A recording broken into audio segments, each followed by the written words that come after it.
ಬಹಳಷ್ಟು ಸವಾಲುಗಳು ನಮ್ಮ ಮುಂದೆ ಇದೆ. ಬಹಳಷ್ಟು ಪರಿಸ್ಥಿತಿಗಳ ಬಗ್ಗೆನೂ ಕೂಡ ಸವಾಲಿದೆ.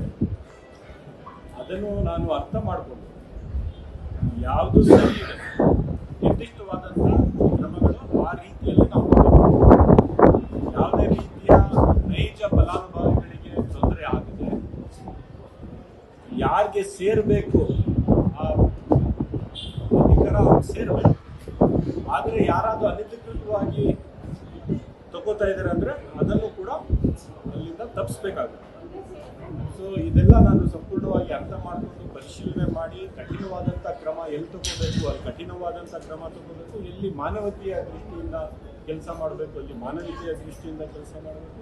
ಅದೆಲ್ಲವನ್ನು ಅರ್ಥ ಮಾಡಿಕೊಂಡು ನಾನು ನಿಶ್ಚಿತವಾಗಿ ಕ್ರಮಗಳನ್ನು ತಗೋತೀನಿ. ನಾಗೇಂದ್ರ ಅವರು ರಾಜೀನಾಮೆಗೆ ಒತ್ತಾಯಿಸಿ ಬಿಜೆಪಿಯವರು ಹೋರಾಟ ಮಾಡ್ತಾರೆ.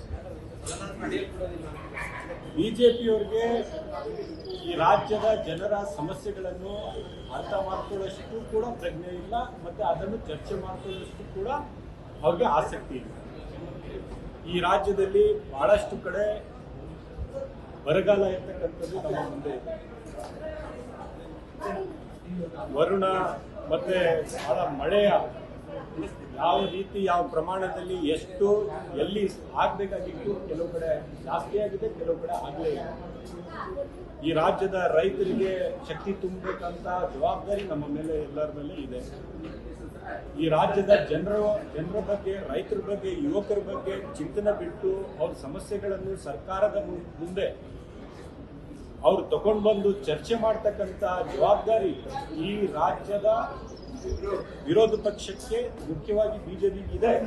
ಆದರೆ ಅದನ್ನು ಬದಿಗಿಟ್ಟು ರಾಜಕಾರಣ ಮಾಡೋಕ್ಕೋಸ್ಕರ ಈ ಇಶ್ಯೂವನ್ನು ತಗೊಂಡು ನಾವು ಅಸೆಂಬ್ಲಿ ನಡೆಸೋದಕ್ಕೆ ಬಿಡೋದಿಲ್ಲ ಅಂತ ಏನಾದರೂ ಬಿಜೆಪಿ ಅವರು ಹೇಳ್ತಾ ಇದ್ದಾರೆ.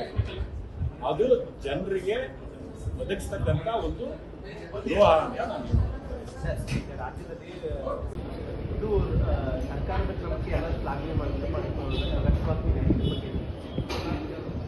ರಾಜ್ಯದ ಜನರ ನಾನು ಇದನ್ನು ನೋಡಿ ಅರ್ಥ ಮಾಡ್ಕೋಬೇಕು.